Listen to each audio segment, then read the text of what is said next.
ma'am video से होद्रिङैदा आइगे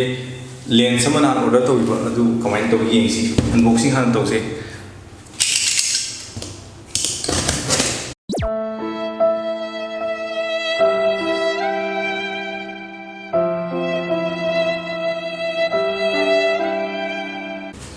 Manipur Amazon गुंबा याबसि याम नुवाइखे lockdown मक्तसु order तौबा यारे सिंगे खदि कुइरम तौगिबा ऑर्डर से तो लॉकडाउन में मोइतन थेंग माले अरे अपन थेंग बदि ओइदे सिदम वाले मा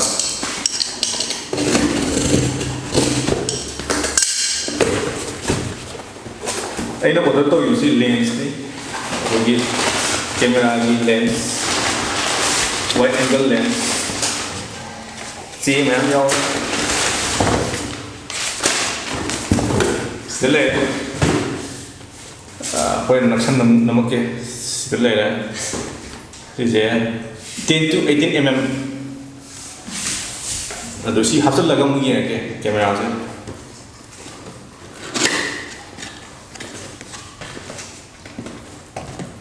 चे चांग याव रे चे चांग मोगे कनो तो वारंटी का कई क्लेम तौना बोरने लेंस कना सिले रे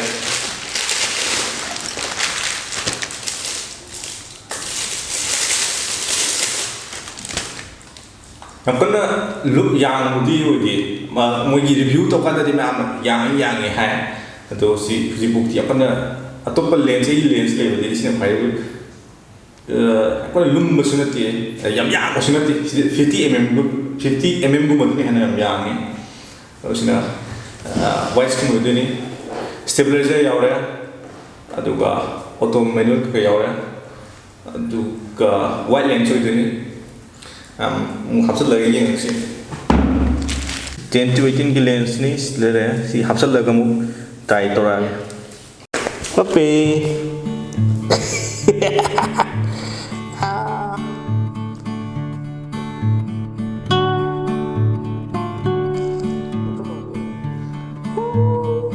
पप्पी हगलो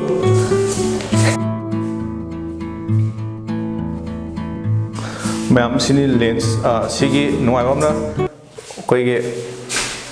क्राउन चेंगरे और कैमरा दा वे दिलोट ले अदो सिगी नुआइब वाइड लेंस ने आइनो हुजि पाइस याम नए दम न असु दम कोइगे कयाने वाइड एंगल ओबनिना लमुक चलले आयामबा सिले रे कनानो इसाइ होकपदा याव मखों दमाइने मा याव ले अदो अनबॉक्सिंग की उपाय लेतमना अमुखना कनो तो यादमनिना करी री तो यादमनिना मादम यहन करे अदुगा आई ngasi अखोई क्वेश्चन नति मैम आइन सिमा की तातो म येंगवा अदुदा अखोई आइन थेंगनबसे केनोने नोवाना सिमा मेंगी दुदा वीडियो मतें am थेंगने वारी केम यावबो नति द सी से मैम वीडियो से येंगागा करी ज्ञान ताई करी वखन फावदा हना येंबिरो अदुगा आई ngатang लोरगा मु लोरपदम हाइरके मागी मरमदो मैम येंमिनसे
ꯃꯌꯥꯝ ꯑꯗꯨꯒ ꯑꯍꯥꯟꯕꯗ ꯑꯩꯈꯣꯏꯅ ꯉꯁꯤ ꯑꯩꯈꯣꯏꯅ ꯈꯟꯅꯗꯣꯏꯁꯦ ꯌꯣꯡꯗꯒꯤ ꯃꯤ ꯑꯣꯜꯂꯛꯄꯁꯦ ꯑꯁꯤꯅꯦ ꯑꯗꯣ ꯃꯌꯥꯝ ꯑꯩꯈꯣꯏꯒꯤ ꯂꯥꯏꯔꯤꯛꯇ ꯀ꯭ꯂꯥꯁ 10 ꯐꯥꯎ ꯃꯅꯨꯡꯗ ꯇꯝꯃꯛꯄ ꯌꯣꯡꯗꯒꯤ ꯃꯤ ꯑꯣꯜꯂꯛꯄ ꯑꯩꯈꯣꯏ 이볼루션ꯒ ꯍꯥꯏꯅꯕꯗꯣ ꯑꯗꯨꯅꯤ ꯑꯗꯣ ꯍꯧꯔꯛꯄꯁꯦ ꯁꯨꯝ ꯑꯩꯈꯣꯏꯒꯤ ꯀꯟꯇꯦꯟ ꯑꯃ ꯑꯣꯏꯅ ꯁꯨꯝ ꯋꯥꯔꯤ ꯁꯥꯟꯅꯔꯁꯤ ꯉꯁꯤꯗꯤ ꯑꯩꯈꯣꯏꯅ ꯈꯔ ꯒ꯭ꯌꯥꯟ ꯇꯥꯅ ꯏꯪꯅ ꯈꯟꯊꯔꯁꯤ ꯑꯗꯣ ꯉꯁꯤꯒꯤꯁꯦ ꯁꯨꯃꯥꯏꯅ ꯀꯟꯇꯦꯟꯁꯦ ꯁꯤꯗ ꯑꯣꯏꯍꯜꯂꯁꯤ ꯑꯗꯣ ꯐꯥꯔꯁꯇ ꯑꯩꯈꯣꯏꯅ ꯏꯍꯥꯟ ꯍꯥꯟꯅ ꯍꯧꯔꯛꯇꯣꯏꯁꯦ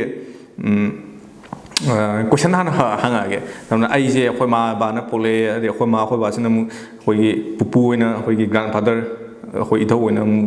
ꯑꯗꯨꯃꯥꯏꯅ ꯄꯣꯛꯂꯛꯑꯀꯥꯟꯗ ꯑꯩꯈꯣꯏ ꯏꯙꯧꯁꯤꯅ ꯃꯊꯪ ꯃꯊꯪ ꯃꯌꯥꯝ ꯑꯃ ꯂꯥꯛꯑꯀꯥꯟꯗ ꯀꯩꯅꯣ ꯑꯣꯏꯗꯣꯏꯅꯦꯕ ꯃꯃꯥꯡꯗ ꯃꯇꯝ ꯑꯃꯗꯤ ꯂꯩꯔꯝꯅꯦꯕ ꯑꯩꯈꯣꯏꯒꯤ ꯆꯤꯡ ꯑꯗꯒꯤ ꯅꯨꯡꯒ ꯄꯥꯏꯔꯤꯉꯩ ꯃꯇꯝ ꯀꯦꯞꯃꯦꯟ ꯍꯥꯏꯇꯥꯔꯦꯅꯦ ꯆꯤꯡꯅꯨꯡꯗꯒ ꯂꯩ ꯃꯇꯝꯗꯣ ꯑꯗꯣ ꯑꯗꯨꯒꯤ ꯃꯃꯥꯡꯗ ꯁꯨꯝ ꯍꯪꯒꯠꯂꯛꯑꯗꯤ ꯑꯩꯈꯣꯏꯁꯦ ꯀꯥꯏꯗ ꯑꯣꯏꯔꯝꯃꯤ ꯍꯥꯏꯁꯦ ꯌꯣꯡꯗꯒꯤ ꯑꯣꯏꯔꯦꯅ ꯍꯧꯖꯤꯛꯐꯥꯎꯗ ꯊꯥꯖꯅꯔꯤꯁे ꯏꯚꯣꯂꯨꯁꯟꯒ ꯍꯥꯏꯅꯕꯗꯣ ꯏꯚꯣꯂꯨꯁꯟꯗ ꯊꯥꯖꯔꯝ ꯇꯥꯔꯗꯤ ꯑꯗꯨꯃꯥꯏꯅ ꯑꯣꯏꯗꯣꯏꯅꯦꯕ ꯂꯩꯁꯦ ꯑꯗꯨꯅꯤ ꯑꯗꯨꯗ ꯍꯧꯖꯤꯛ ꯐꯥꯔꯁ ꯀꯣꯏꯁꯟꯁꯦ ꯑꯩꯅ ꯍꯪꯅꯤꯡꯉꯤꯁꯦ ꯃꯌꯥꯝꯗ ꯈ꯭ꯋꯥꯏ ꯑꯍꯥꯟꯕ ꯍꯧꯔꯛꯄꯒꯤ ꯑꯩꯈꯣꯏꯒꯤ ꯕꯤꯛ ꯕꯦꯡ